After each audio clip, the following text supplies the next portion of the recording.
It was almost midnight in New York City. The rain poured down, 1,000 tears from the sky. Streetlights flickered, cars splashed through puddles, and at a lonely bus stop, a young man named Ethan Carter stood defeated. He was 24. He'd spent the entire day running from one job interview to another. 8 interviews in total, and every single one ended with the same cold words. "We're sorry, Mr. Carter. We'll call you if we need you." But no one ever called. His shirt was soaked, his shoes were muddy, and the folder in his hands, filled with his hopes and dreams, was falling apart. Ethan slumped onto the cold metal bench, exhausted and whispering to himself, "Maybe I'm just not good enough." He had just missed the second-to-last bus home. The very last one was due in 20 minutes, he thought. Should I wait? Or should I just walk away like I've walked away from every failed dream so far? But then a voice echoed in his mind. It was his mother's. When Ethan was a kid, she always told him, "Winners are not the ones who never fail. Winners are the ones who never quit even when they lose." A faint smile touched his lips. Maybe he had one last ounce of fight left in him. So, right there at the bus stop, he opened his old laptop and connected to a weak public Wi-Fi. Under the pouring rain, he began applying for more jobs online, his fingers trembling with cold, but he didn't stop. People passing by shot him strange looks like he was crazy. But Ethan didn't care. He had nothing left to lose except his hope. Minutes ticked by. The sound of rain softened and the street was nearly empty. Then an older man walked by, holding a newspaper over his head like an umbrella. He noticed Ethan, typing furiously in the dark. "Son," the man said with a kind smile, "you're working late?" Ethan looked up, surprised.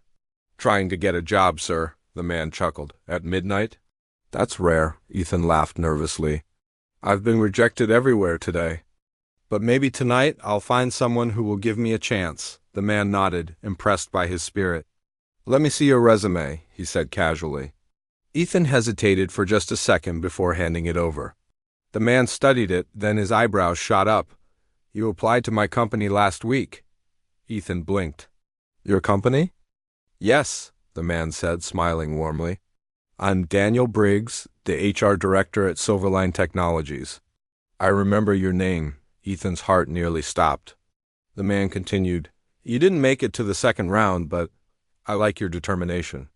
Come to my office tomorrow morning. I think I might have a position for you." Ethan could barely speak. "Thank you, sir. Thank you so much." Just then, the bus arrived, the last bus of the night. As Ethan climbed aboard, he looked out the window and whispered, "Sometimes the last bus carries your first chance."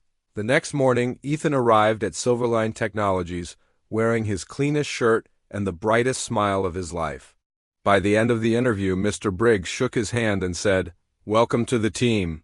Years later, Ethan became a senior manager at that same company. On his desk, he kept a small framed note that read, "The last bus is still worth waiting for."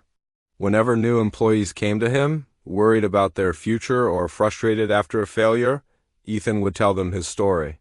He'd say, "Life will test your patience, your faith, and your courage. Most people give up when success is just one bus away. Don't make that mistake. Wait a little longer. Fight a little harder. Because your chance might arrive at the very last moment, and when it does, it will change everything."